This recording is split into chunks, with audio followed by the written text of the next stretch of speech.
Okay, little known secret, when I'm on vacation, I might say that every now and then in my kitchen. To whom? Oh, Kennedy just cringed. I did. Cringed. So are you watching the show and then do you log on to the chat? Do you go to foxnews.com/outnumbered and click on the OT tab? Guess who did the OT baby while you were gone? Who? Oh, Yeah, and it was something like give this. us some. OT baby. No. A little more gusto than that. A little more gusto. Oh, one day I tried to. I actually. Come on, please. But with giving you credit, I said I was going to do a Harris OT baby. Well, I want to see. And then I guess it turned out something more like a Madonna Vogue sort of thing. And it was Wow, very like an Vogue-esque. OT I can hardly wait. Yeah. There was some gyrating. I will say I had a baby. All right. Invite me next time. Love that. Working actually.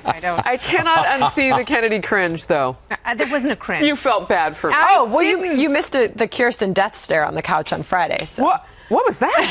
That sounds like an episode of Star Wars. She didn't give a death stare. We had Kirsten and Tony Sagg, and Tony Sagg and Kirsten, apparently it was their 7-year anniversary from their first time on Fox was together. How awesome is that? And then they were on the couch together, and Tony was teasing her about the death stare, and Andrea and I responded, we have no idea what you're talking about. But, Wow. Is he a liberal or conservative? I will not comment on that. Hobnob? A Republican. But I don't know about this death stare. Maybe it's because Kirsten always sits to my right, so I never see said death stare. But then again, I mean, I don't know. Oh, no, I'm just kidding. He said I live for the But this is really death fun so far. Okay. Geraldo, was there something you thought was more important to get in? Please share, sir. I don't know. I just got a death stare from So I'm reading this, and I don't know what to say about this, but it is kind of interesting. Where should Donald Trump be going into the primary tomorrow? So he's in. Physically? Yeah, he's in Wisconsin. Oh, let him stick it out. Three events today. No, but every other primary, and I want to fact check this, but I think this is true. A lot of the other primaries, you know how he was always like a state ahead? Well, I would not recommend a state that. ahead right now. I hear they're bringing back Pabst Blue Ribbon, and he should eat a PBR never went away, but your thought? No, he should have Lakefront beer from Lakefront Brewery in Milwaukee, which is very, very famous. But he doesn't drink. He doesn't drink. He doesn't. No, but he has been in Florida the last few times that he's given. where do they make Pabst now? Speeches. They don't make it. That's the guy's they do. bringing the brand back. Oh, PBR is alive and well. Oh, is it? Oh, yeah. I'm asking. It's like Brooklyn? it's They make it in pride. Brooklyn? Oh, They don't make it there. or They he consume it doesn't there. win Wisconsin. they don't make it in What do you Milwaukee? think, Andrea? What? Does Trump win or not win Wisconsin? You know what? At this point, he's behind in double digits in most of the polls I've seen, and I know they're putting a lot of focus on those independent voters. They're hoping to garner some of them. I'm not sure it's going to be enough to put him over the top. But it's shocking only because that is a state, when you think of the workers, a state that Scott Walker did so well in by taking on the unions. That should be a natural fit for somebody like a Donald Trump. Yeah. Also, when you look at a Wisconsin, it's that purpley state, much like a Pennsylvania, where Trump is doing very well in my home state of Pennsylvania. Where are you from? Allentown. You are? Yes, Geraldo.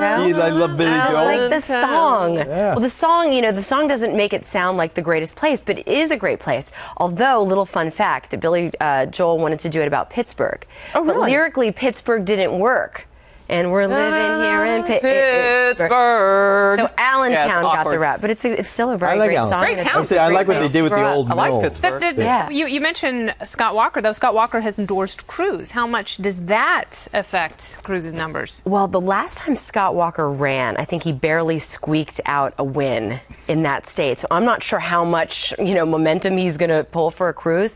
What I find fascinating, though, is the establishment that didn't like Cruz and wouldn't talk to him just a couple weeks ago is now sort of rallying behind a Ted Cruz. Oh, he still gives me the creeps. And again, we're talking about, as we were talking earlier, about abortion.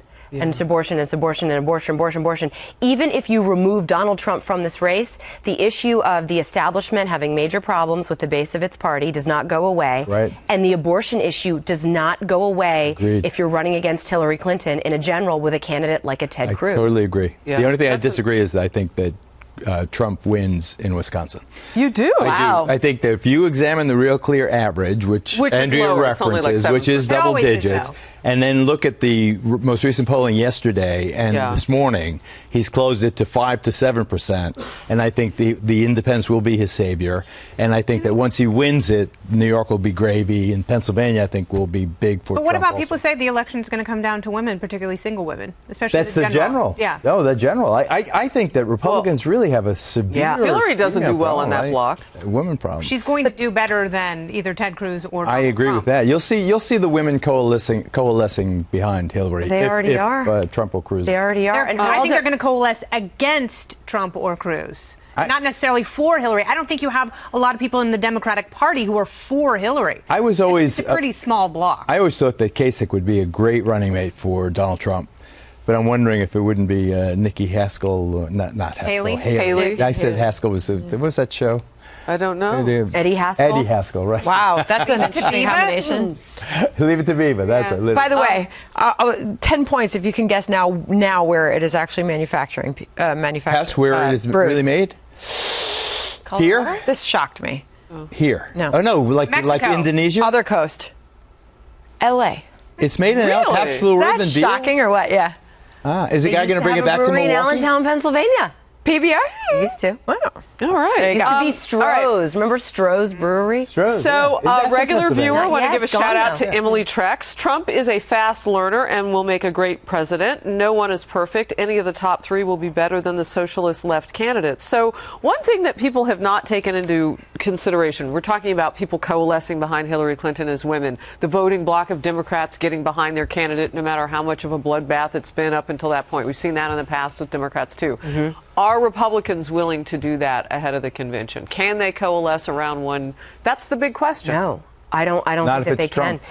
I don't think they can because, again, even if the establishment succeeds in running him out of this race, they're still going to have a bunch of angry Trump supporters, which make up a huge portion of the Republican Party. So what happens? They stay home? And then they're going to have a candidate that they initially didn't really like in a Ted Cruz, who the left is just going to serve up his voting record toward women. And they're going to try and paint him as someone who wrongly, who doesn't like women. Exactly the same playbook that they've run before. Am I allowed to I like ask a you? lot of his positions. I do. I think, yeah. What about that shutting down the government stuff?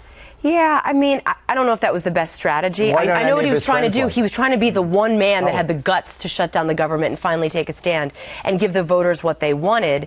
It wasn't successful, but I like a lot of his positions. But I want to go back to this abortion point because all we've heard is all of these pundits and talking heads and people on TV saying how dangerous Trump is and abortion and abortion and abortion and abortion.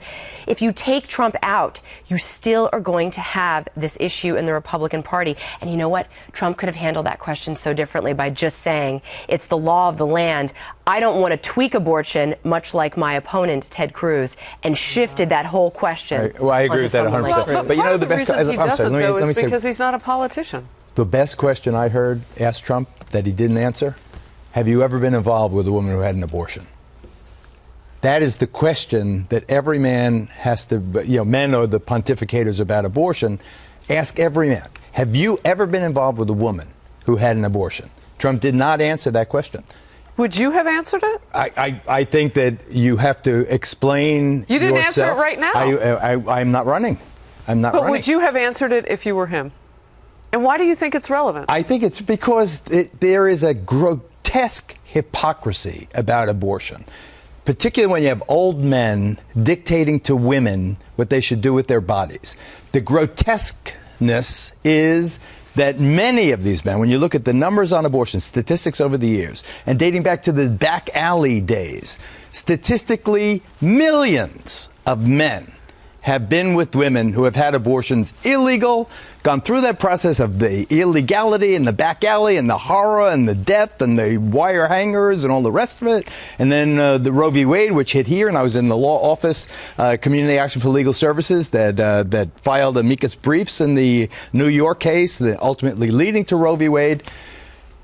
This is something that affects people in a way that is so gut-wrenchingly profound. And then it's so easy, 70-year-old men, 60-year-old men, oh, they're murdering and they're slaughtering. And they're so, where were you when you were 25, Mr. Pastor or Mr. Businessman? What were you doing? What did you do with your girlfriend, the stewardess you met on the one-night stand who got pregnant and she's 20 years old and you're... I want to know the real story about abortion. I want every one of these people to take a litmus test before they start preaching to everybody else. I just wonder if people would vote based on that. I mean, I know you'd love to do an hour on it. I would. But I wonder. I think that it's already a distraction. I think this entire conversation is a distraction from the big conversation we should be having. Which is? I think we should be talking about, the economy first and foremost. I think we should be talking about small business and job creation. I think we should be talking about civil liberties and freedom and national security and foreign policy. All right. I want to give Andrea the last word because there's smoke coming out of her ears. You can almost see this election just playing out. I mean, you could just call it for the next couple of months and you could see how it's going to go. And it's going to be centered around, as Geraldo pointed out, the hypocrisy of Republicans on women's issues. It's going to be the same thing, war on women. Instead of talking about the refugee issue, which I think is a bigger issue to women, seeing what happened to those women in Germany. I mean, there are demographics that do not believe in the rights of females. And we've come very far to get equal rights in this country. To bring in a certain population that could endanger women's safety or reverse those rights, to me, is the most pressing issue, because abortion, Roe v. Wade, is already the law of the land. And so, again, I'm going to keep saying this. The women's media is going to come out in full force for Hillary Clinton, and Republicans don't have an answer. The RNC does not have an answer on what they're going to do because they have not made women's outreach a priority. As you talk about that real quickly, the one headline that comes to mind over the last couple of weeks is the forced birth control among the people that the Islamic State savages, the women that they are taking slaves. Yeah. Forced. Terrible. We'll move on. I wish we could end on a cheerier note, but that's what happens really? when Come your on, mouth tell a runs joke. into facts. Got a joke? Sometimes they're not always Got a pretty. joke? We'll see you back here tomorrow.